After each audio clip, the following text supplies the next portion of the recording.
Alright, so I've got a Nerf gun here that I think it's a zombie strike, and my kids keep breaking it, and I really got frustrated and finally said, you know what, I think I can fix this, so I thought I'd make a quick video on how you could actually go ahead and potentially fix it yourself. So you can see I've sped up a little bit of this to kind of prepare things. So there are a bunch of little tiny black screws. You can use a Phillips screwdriver to get them out. And the first thing you're going to do is going to remove these 3 screws. And what that'll allow you to do is to take off the blade assembly, or the crosscut assembly, and then that'll expose a couple more screws right here, here, and there. This one in particular is really sticky for me, so I had to end up getting a little slightly bigger screwdriver and really kind of going at it to expand that hole.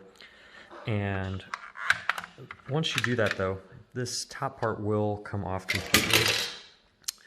And you'll notice a couple things. One, there's a spring that goes around this screw hole to the piece that spins the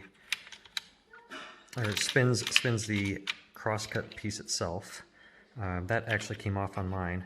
And then there's the assembly that actually provides the power to the darts themselves. So this top part slides off, and for me the problem was ultimately that there's a piston on the inside that ended up getting stuck. And so what you're going to need to do is undo this top part. So I need another set of hands. But essentially this top part will come off, so I'm just going to prop this up to the side here for a second. Apologize for the filming challenges. Here, there we go. And so what you can see here, once you undo this, it just unscrews a little bit more. And once you do that, carefully pull that out, and that'll expose this next assembly. This piece has a couple of springs in there. I've had those come out a few times, so I'm just going to be really careful and set that down. And ultimately then, what you can see in here is that you'll have another set, and this is the piece that was broken before. So there's a screw here on the very end, you can see that right there, and this screw is loose, and so essentially there's an O-ring that's connected to the actual piston that you do need to reconnect. A couple important pieces: make sure that you've got your spring attached, and then the little lever that actually handles the trigger in there when you put it back together.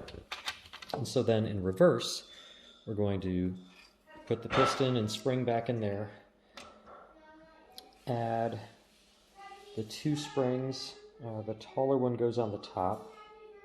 Get those springs in there very carefully.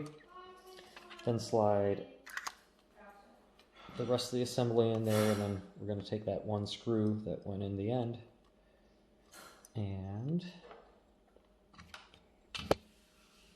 I'm going to tighten that back up into place.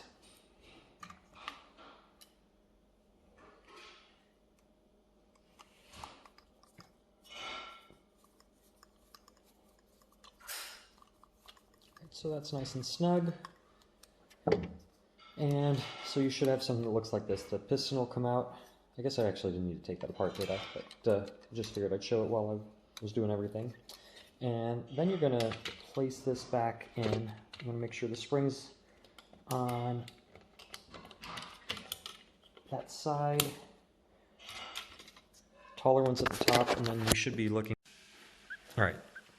And we should be looking again just like this. Spring's tucked in over there. That's going to be pulled in by the top trigger.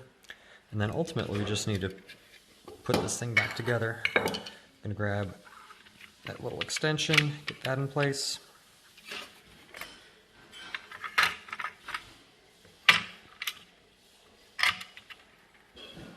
All our springs are set, and so we pop our gun back together,